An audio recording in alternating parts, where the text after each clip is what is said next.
খেলার 1 ঘন্টা আগে থেকে আর্জেন্টিনা দলকে ড্রেসিং রুমে জিম্মি করে রাখা হয়। ফাইনাল জিতলে আর্জেন্টিনার ফুটবলারদের জীবনের ঝুঁকি ছিল, তা না হলে আর্জেন্টিনা এত বাজে খেলে হারত না। এবার ফাইনাল ম্যাচ নিয়ে মুখ খুললেন ব্রাজিলের ফুটবলার কাকা।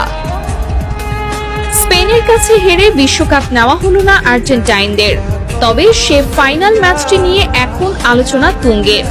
সম্প্রতি মেসির একটি ভিডিও ভাইরাল হওয়ার পর আলোচনার কেন্দ্রবিন্দুতে ফিফা, যেখানে মেসি বলছেন, এতক্ষণ যা হয়েছে সব ভুলে যাও, আমাদের শান্ত থাকতে হবে।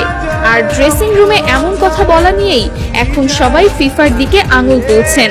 এবার কাকা প্রশ্ন তুলে বলেন, ড্রেসিং রুমে তারা হয়তো বন্দী ছিল বা তাদের জীবন নাশের হুমকি ছিল, তা না হলে একটা দল এভাবে হারে না।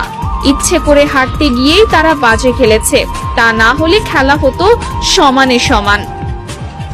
আর্জেন্টিনা আগে থেকেই জানতো তারা আজ হারছে। এই ফাইনাল ম্যাচের জন্য আন্তর্জাতিক মহল থেকে তদন্ত করা হোক, তা না হলে আসল রহস্য বের হবে না। কাকা আরো বলেন, ফুটবলের মতো নিরপেক্ষ খেলায় যদি এমন নোংরা রাজনীতির প্রভাব পড়ে, তবে কোটি কোটি সমর্থকের আবেগ চিরতরে হারিয়ে যাবে। তাই সত্য প্রকাশের স্বার্থে ফিফাকে অবশ্যই এই ঘটনার সঠিক জবাবদিহি করতে হবে।